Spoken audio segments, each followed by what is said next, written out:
The dreaded gut shot. It's an always fatal shot, but they're some of the hardest deer to recover. In this video, I'm gonna go through a hunt where I made one of the worst shots I've ever made, and I'm gonna show you the mistakes that I made leading up to the shot, and I'm gonna show you some tips on how to recover your deer so that you don't have to go through the same thing I did. So we had a spot where the deer were just hammering the corn. It was cold, it was snowing, and right before sunset, the deer just started piling in. As the deer piled in, I noticed that there was one deer that was in the back that was just hanging back. I couldn't see him really well, but I had a good feeling that it was a buck. Well, sure enough, after a while, that deer started to work his way in, and as he did, all the other deer made way for him, and he came in and started to feed.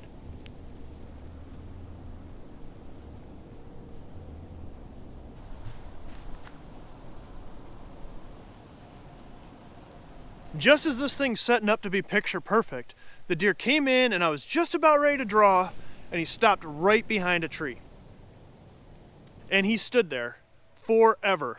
And I just watched the daylight melt away. In the meantime, my hands were getting cold, so I put it back into my mitten, and I was standing there just waiting on edge for this deer to step into a shooting lane.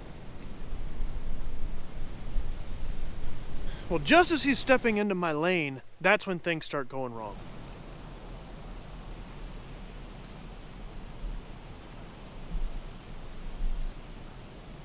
I come to full draw, I get anchored, and at that point I realized I never pulled my finger back out of my glove. So I'm struggling to get my finger out of my glove. That throws me a little bit. Then I finally get that out and I start to anchor. And I realize I can't see anything. Well, it had snowed heavily before, and my peep sight was blocked. So then I had to bring at full draw my arrow down and my peep sight down and blow out the peep sight, then come back to full anchor. At that point in time, my concentration was completely shot. I really needed to just mentally recheck in, and I just don't think I ever did it. As you can see, when this deer started to step forward, I was already anchored. To this day, I do not remember this deer stepping forward. And then he angled way more quartering away from me, which makes your margin for error left and right just shrink down to nothing. And I honestly probably shouldn't even have taken the shot, but it just didn't register for me. So the mistakes I made were mostly mental, and that's just so easy to happen. I always want to mentally prepare for every situation that I can run into. I didn't run into or prepare for these types of situations. I didn't think about my peep sight being blocked. So anytime you get a heavy snow, you need to do a check on your equipment to make sure that everything is still the way that you'd expect it. And you need to just make sure that you're going through your shot process. Even if you stay at full draw, if you need to reset, you need to reset and go through the mental checklist again to make sure that you don't make a mental mistake. So that's another example where if I would have checked in mentally, I probably would have called myself off that shot, let down, and waited for a better opportunity. When this happens, you have to pay attention to every single moment after the shot. You need to know where that deer's going. You need to understand how that deer's acting. Pay attention to everything, because you're going to have a hard time finding blood, and every single detail that you can remember is going to be beneficial for you. You'll notice that I don't even touch the camera after this shot because I knew that I needed to just stay intent on that. It was not worth getting video. I watched the deer, he ran up, he stopped, he stood there, and then he just walked off. As you can see, the arrow goes in to the right of his left hind leg, and the arrow buries all the way up to the nock. At this point, because of that entry, I know that I've gotten good penetration. I know I've got guts.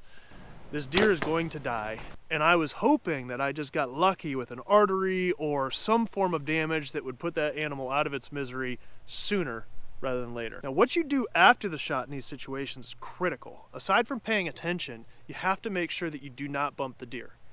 So that deer, if he went out there, a lot of times they'll bed down within a couple hundred yards.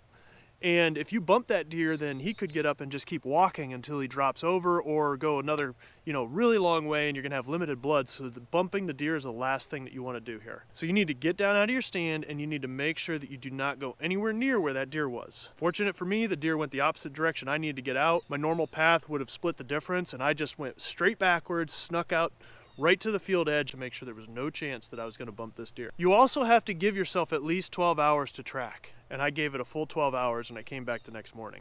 All right, well, last night I shot a nice buck. Did not make a good shot. It was low light, he stepped forward, and also quartered away more. When you're in these situations, it's important to take your time, stay on blood, go on your hands and knees if you have to. But there's some important things to remember. Lots of time, gut shot deer go towards water. And pretty much any wounded animal is still going to walk deer paths and take the path of least resistance. So if you're ever in doubt, stop, look around, and try to figure out, if I was a deer, what's the easiest route for me, or what looks like a deer trail or something like that, and try to find your blood through that versus just randomly walking around in circles. These are not random animals. They have their patterns and they're gonna stick to them even after being shot. If you lose blood, at that point in time, you need to start making circles. You need to walk deer trails to see if you can pick up blood, anything like that. But if you absolutely lose blood, then you need to go into a blind search, grid search, walk the banks of any water sources to see if that animal is there. So get as many people as you can in there and try to use a map like we use Hunt Stand to try to map where you've walked and where you haven't, and cover every square inch that you possibly can to try to find this animal. Fortunately for me, when I was tracking this, I had the snow on the ground, which gave me enough, and he was bleeding well enough for me to follow him. I came close to losing him a few times, but I was able to stay on the blood, took my time, and make good progress until finally I started to make my way to a creek, and this is what happened. All right, everybody, I got him. Let me take you through this. If you aren't sure where water is, if you ever gut shoot a deer, you're gonna find it, unfortunately. So I started to find some blood here, a little heavier. Water, obviously, went around the edges of it, so I'm following it. More blood on the other side. Looks like maybe he laid down here for a bit. Wasn't sure, couldn't figure out where he went. Took a few more steps over. He's laying right there. Right there, baby. Got him. This deer went like 3/4 of a mile to a mile, so they can go a long way. This was one of the worst shots I've ever made. I was fortunate to find this animal by following my process and taking my time. I hope this video makes it so that you either prevent this situation from happening, or if you are in this situation, that you can find your animal. I hope you liked this video. Hit the like button, subscribe to our channel, hit the bell to be notified of new videos, and click right here to watch more of our videos. Thanks for watching.